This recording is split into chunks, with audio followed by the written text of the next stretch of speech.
Hello everyone, this is KIDM the Man bringing y'all another figure review of the Hasbro's Power Rangers Lightning Collection, Mesogog, the main villain from Power Rangers Dino Thunder. First off, I would like to thank everyone for watching the most recent livestream review of this Mesogog figure, where I basically unboxed it and did a short review of it. And since this figure is quite new and not readily available for the rest of the world, we're back with another unscripted video. It's been a while since I've done this, so without further ado, let's get started. Now technically I have said what I needed to say about this particular figure during my live stream, but in case you haven't seen it, here's a quick rundown. The paint apps and the molding of this figure is amazing, as this is the first fully articulated Mesogog figure that we have gotten ever since the so-called stationary figure, back when Dino Thunder was still airing. Hasbro did a really good job with it. Despite the most recent hiccups with regards to the Lightning Collection in terms of the quality control issues, this Mesogog figure really did turn out great. If it wasn't announced as a generic wave line figure, I would have been under the impression that this figure was a deluxe line figure. And the main reasons for that is, the head sculpt of this particular figure is just perfect. If I have any vague memories of how Mesogog looked like in the show or even from the game Power Rangers Legacy Wars, just by taking a look at this head sculpt, I would be under the impression that this head sculpt has been translated well from the television show or the video games in figure form. From the darkened panda eyes of his head to the soulless looking eyes, all the way through to the wrinkliness and the scaliness of the head entirely. The color separation for the eyes area is extremely well done, along with the light hints of red, giving you the illusion that Mesogog has eyebrows. From the side, you still have the scale look aesthetic, along with a light hint of blue across the crown of his head. The blue here is very much consistent throughout the rest of the head, covering the areas that matter, giving you the look that he has a Triceratops looking head. On the back part of it, of course. Speaking of his Triceratops looking head, you can see 5 individual horns sticking out of it. The back of the head is nicely molded as well. It does kind of give off a Finster vibe, referencing the long hair that Finster had. If we take a look at it from the top of the head, the color separation here is nicely done, as you can see that there is still a type of light weathering effect of how the blue blends in with the skin tone of the forehead. Looking at the iconic mouth of the character, Hasbro did a really good job depicting the jaw or depicting the mouth of Mesogog. You can see some minor wrinkles of the lips, if he even has lips, all the way down to the sharp teeth that he has. They also gave him some extra detail for the bottom of the jaw. Speaking of the jaw, it is also articulated. From here you'll be able to see the tongue of Mesogog itself. It's nicely painted in a tongue pink color with a little bit of black shading to depict the darkness of his lower jaw.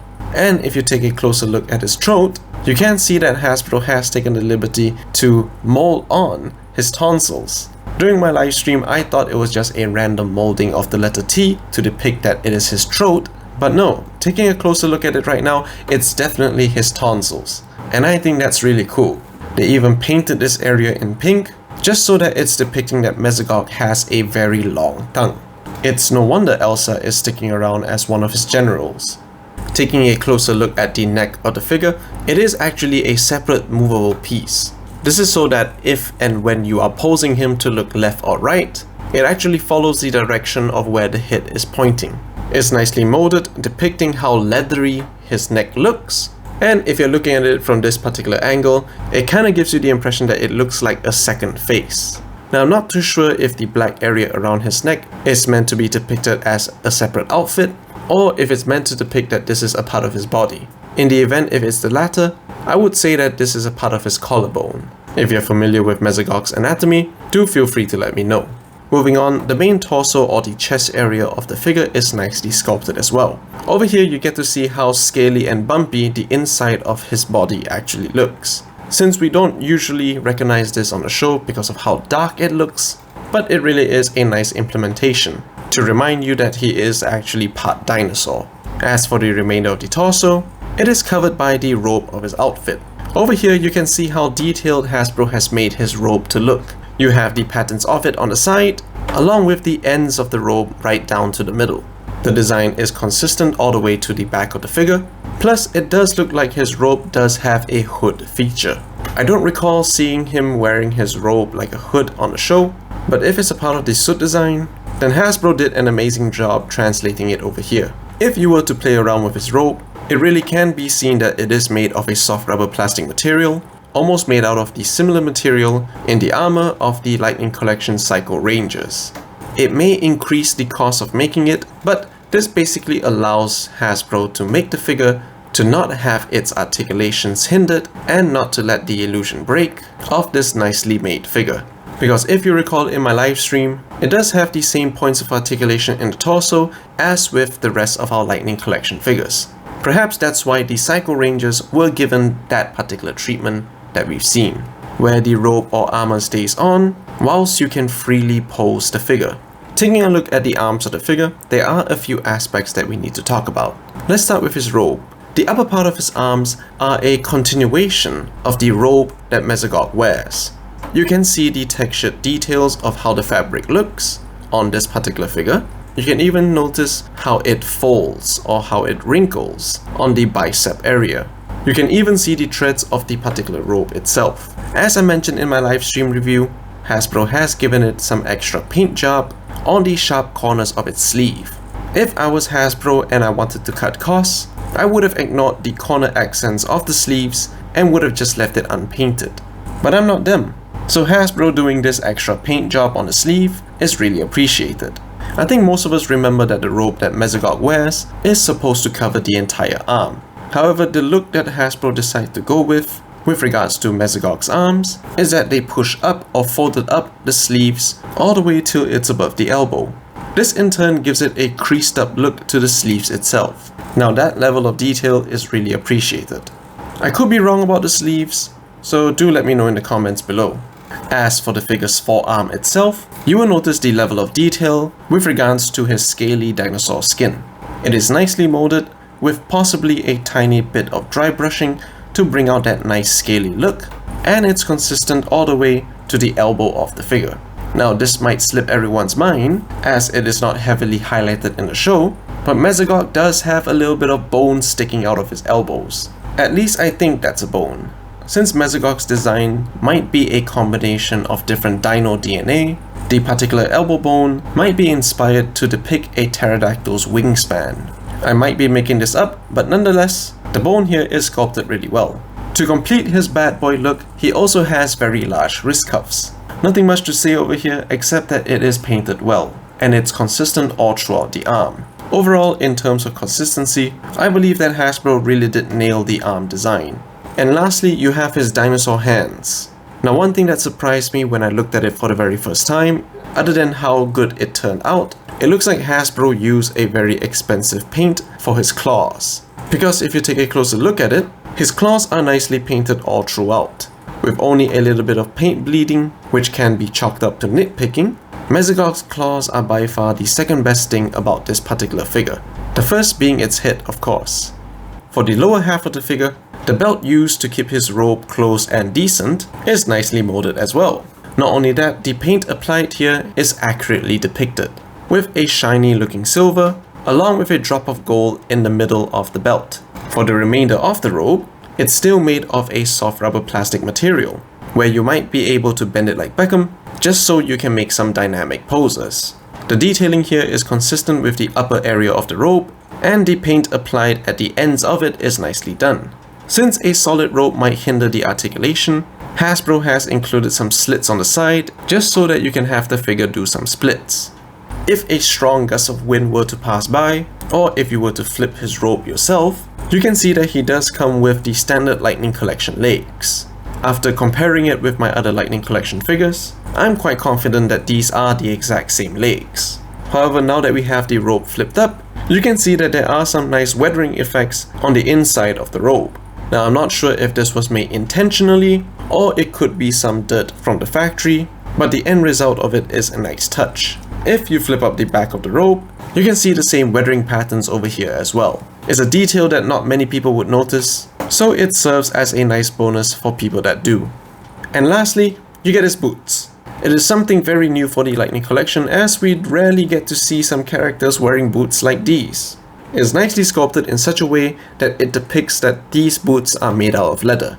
If you take a closer look at it, you can see the textures of the boots. Now I could have sworn that I may have seen these boots somewhere before. Perhaps somewhere in the Marvel Legends line, or perhaps even the G.I. Joe line, as these kinda look like army boots. So if any one of you does collect those separate lines, and recognize this particular molding, do let me know, as it might be a sign of something good coming. He comes with basic looking fists, the beautiful claw hands, a new punching effect piece, and a Mesogog exclusive psionic wave effect piece. If we take a closer look at his fists, it's still nicely sculpted to depict his scaly hands, but this time however, the claws of his hands are unpainted.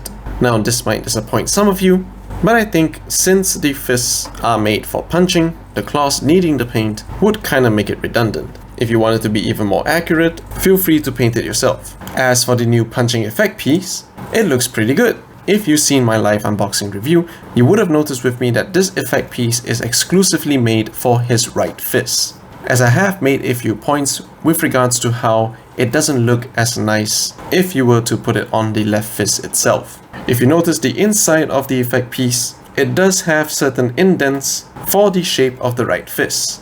All you need to do is to find which side is the right way up, position the fist in front of the hole, and push it in. And now you would have a much more menacing punch effect for Mesogog. Sadly, it won't have the same effect if you were to place it on the left fist. Last but not least, for the main event, you have his psionic wave effect piece.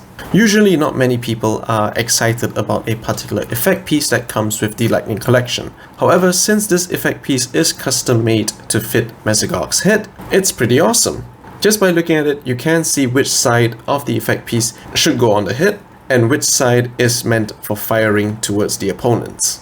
As seen in my recent live stream, putting it on the head is pretty simple. But what really shocked me during the live stream itself is that the certain waves of that particular lightning effect piece fits certain areas of his head. This basically includes the back horns area, along with the eyebrow shape of his head, and it also sits comfortably on top of it. The only downside to it, which could also be a little bit nitpicky on my part, is that the effect piece isn't really centered. But since this is meant to be a type of wave attack, I don't think it matters, as you still have the ability to pose him in such a way where you can angle it to make it look like he's using the attack on his opponents correctly. I can really feel that Hasbro has put in some thought to this effect piece, and it's not some random combination of some squiggly yellow lines. This makes me look forward in taking a lot of good pictures with it. So here he is next to the previously reviewed Figurized Standard Kamen Rider Blade, a 1/144th scale Gundam Helios clear color version, the Korobukiya Metabots Cross Messiah, Roxy from the Beast Morphers basic figure, the Legacy Collection Dr. Oliver, and Decay. Oh, and the rest of the Dino Thunder Lightning Collection. So all in all, Mesogog is definitely more phenomenal. The molding and the paint apps definitely makes it the top contender of 2023's best Lightning Collection figure, from how it looks like on the show being translated well in action figure form. Plus, you also get the accessories of his attacks that you can recreate just like how you see it on the show. So trust me, if you're a fan of Dino Thunder, or just a casual viewer of Dino Thunder itself, you should definitely pick this guy up, because I can guarantee that he will look great on your display. And speaking of display, how does he look on the shelf? So if you like this video, blast that like button, leave a comment down below, let me know what do you think about this Mesogog figure. Share this video with your friends and family to let them know that Mesogog came early in Malaysia and Singapore, just so that they can sponsor you the shipping fee to get it over to you early. And lastly, feel free to subscribe, as another review of SPD Yellow is coming very soon. This is KIDM the Man, and I'll see you all next time.